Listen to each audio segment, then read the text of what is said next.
तो 14 अप्रैल को हो रहा है सूर्य का राशि परिवर्तन और इस राशि परिवर्तन में आपके जीवन में काफ़ी उतार चढ़ाव का समय ये दिखाई दे रहा है। ये समय उतार चढ़ाव का ना रहे और इस समय में आप कुछ छोटे छोटे उपाय कर लो ताकि आपके जीवन में ये सूर्य का राशि परिवर्तन, जो कि इस समय सूर्य का मिलन राहु और बुध के साथ हो रहा है, जिसके कारण कहीं ना कहीं जीवन में परेशानियां आ सकती हैं। और ये परेशानियां हेल्थ की हो सकती हैं, वेल्थ की हो सकती हैं, ओवरऑल मेंटल स्टेबिलिटी की हो सकती हैं। कुछ ना कुछ दिक्कतें कुछ स्पेसिफिक राशि वालों के लिए हो सकती हैं। और ये कौन कौन सी राशियां हैं जिनके ऊपर इनके प्रभाव आएंगे, आज हम चर्चा करने वाले हैं।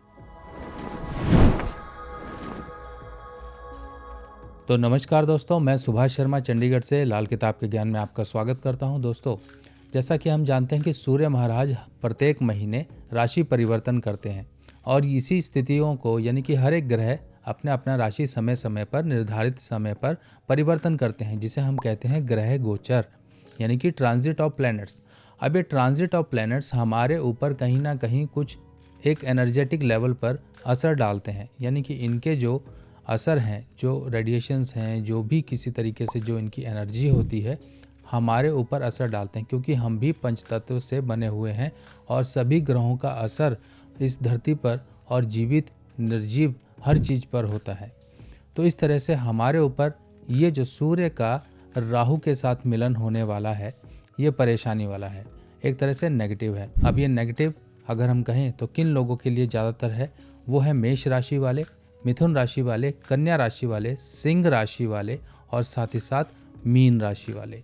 ये लोगों के लिए कहीं ना कहीं ये राशि परिवर्तन, खासकर सूर्य संक्रांति जिसे हम कहते हैं, क्योंकि हर महीने एक संक्रांति आती है, तो ये सूर्य संक्रांति है और ये कहीं ना कहीं जीवन में उतार चढ़ाव वाली हो सकती है। और ख़ासकर स्टार्टिंग के फेस में नहीं।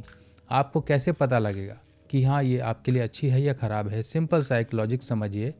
अगर व्यक्ति को बुखार आना शुरू होता है तो शरीर में कुछ अजीब सा होना शुरू हो जाता है, बदन टूटना शुरू हो जाता है। आपको इस ग्रहण के, एक तरीके से ये ग्रहण ही है, क्योंकि 6 दिन बाद फिर सूर्य ग्रहण का एक समय आ रहा है और ये जब अंश के अनुसार यानी कि सूर्य और राहु अंश के अनुसार आपस में जब ये मिलना शुरू हो जाएंगे, तब एक सूर्य ग्रहण की स्थिति क्रिएट हो जाएगी, जो कि हो रही है 20 तारीख को। और इसके भी मैं उपाय बताऊंगा, पर यहाँ पर जो इस समय आपको करना है ताकि अभी से ही एक प्रोटेक्शन बन जाए और सूर्य ग्रहण की जो कंडीशन आने वाली है उससे भी बचाव हो जाए। तो क्या करना है आपको, ये एक तो इन राशि वालों को ध्यान रखना है। ध्यान क्या रखना है कि किसी तरह के वाद विवाद में ना पड़े, सेहत का ध्यान रखें। अगर आपको कहीं पर हड्डियों की, विटामिन डी की या डाइजेशन की या आँखों की या चमड़ी की या कहीं ना कहीं आपको शरीर में कुछ दिक्कतें चल रही हैं और आप इस चीज़ से बेफिक्र हो गए हो कि अब ये मुझे कुछ दिक्कतें नहीं देने वाली है या ठीक हो गई है, पर इस चीज़ की गलती में मत रहिएगा। कहीं ना कहीं वो चीज़ें रीसरफेस हो सकती हैं, यानी कि दोबारा उभर सकती हैं।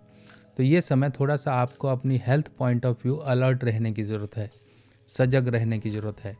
अगर आप ये चीज़ों को नियम अनुसार अपना लेंगे तो परेशानियों से बचाव आप पहले से ही कर लोगे, यानी कि पहले से ही। तो पहले से किया गया काम हमेशा ही फ़ायदा देता है। अब हम समझें कि ये सूर्य ग्रहण का प्रभाव आपके ऊपर आएगा कैसे। आपके ऊपर कहीं ना कहीं एक झुंझलाहट भरा एक समय रहेगा। आपकी एक मनोवृत्ति चेंज होगी, मेंटल स्टेट में कहीं ना कहीं उतार चढ़ाव आएंगे।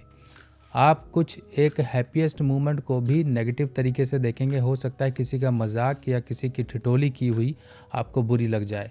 हो सकता है कि आपके अंदर ऐसी प्रवृत्ति जाहिर होनी शुरू हो जाए कि आपका एक व्यक्तित्व कहीं ना कहीं सामने वाले को अट्रैक्ट ना करे। यानी कि आपने देखा होगा कुछ लोगों की पर्सनैलिटी ही ऐसी होती है जो सामने वाले को कुछ सोचने पर मजबूर कर देती है।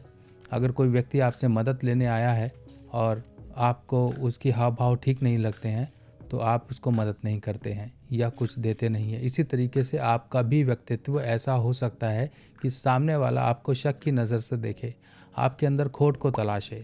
तो इस तरह से अपने व्यक्तित्व को पॉजिटिव रखिए। लोगों से बोलचाल अपना बंद मत करिएगा, वरना ये एक इनसिक्योरिटी और इन्फीरियरिटी कॉम्प्लेक्स आपके अंदर जनरेट करेगा।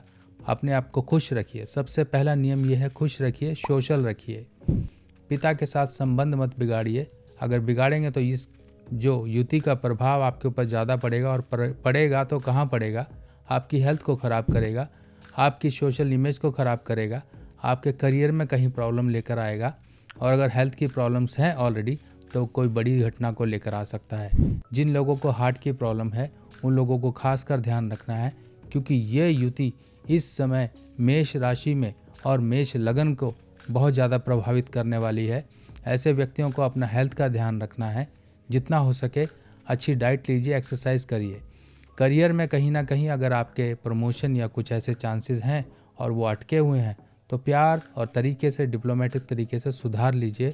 अपने हायर अप से, अथॉरिटी से, अपने साथ के बड़े कुलीग्स से, सीनियर से अच्छे संबंध रखिए। और अगर हो सके तो अपने बॉस के लिए कुछ गिफ्ट ज़रूर इस समय तलाश लीजिए कि उनको आप क्या देना चाहते हैं। अगर उनको आप कोई पेन देंगे, रेड कलर का खासकर पेन देंगे, तो आपके लिए बहुत ही ज़बरदस्त रहेगा। और ये उपाय सब कोई कर सकते हैं, किसी के लिए स्पेसिफिक नहीं है। हाँ, कुछ लोग ऐसे हैं जिन्हें कुछ ज़्यादा ध्यान रखना है, कुछ लोगों के लिए यानी कि कुछ राशि वालों के लिए ऐसा है कि छोटे से उपाय करने से ही इस दोष से बचा जा सकता है। अब ये जो समय होगा, इस समय में करना क्या है?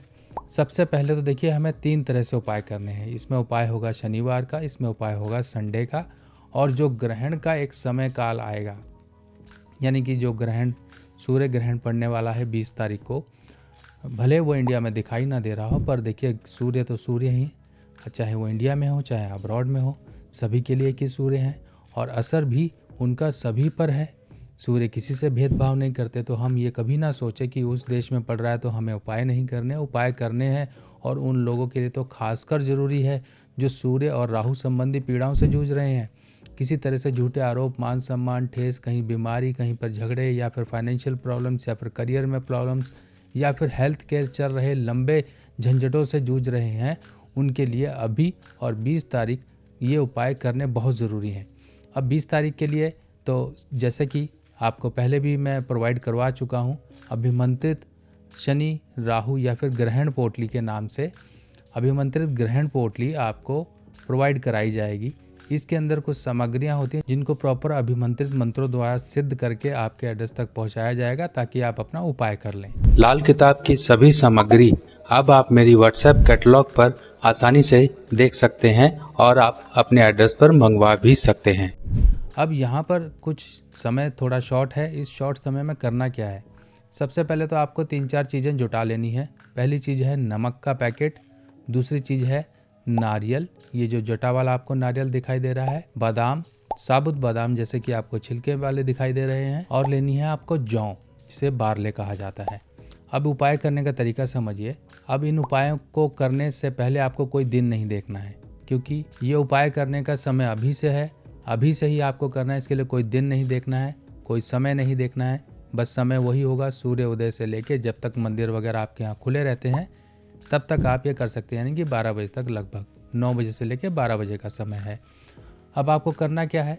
सबसे पहले तो जो आप एक नमक का पैकेट ले रखा है, आपने जौ ले रखी है, आपने नारियल, बादाम, ये चीज़ें ले रखी हैं, तो अब आप इनको डे बाय डे यानी कि प्रत्येक दिन के अनुसार एक एक चीज़ का उपाय करते रहिए।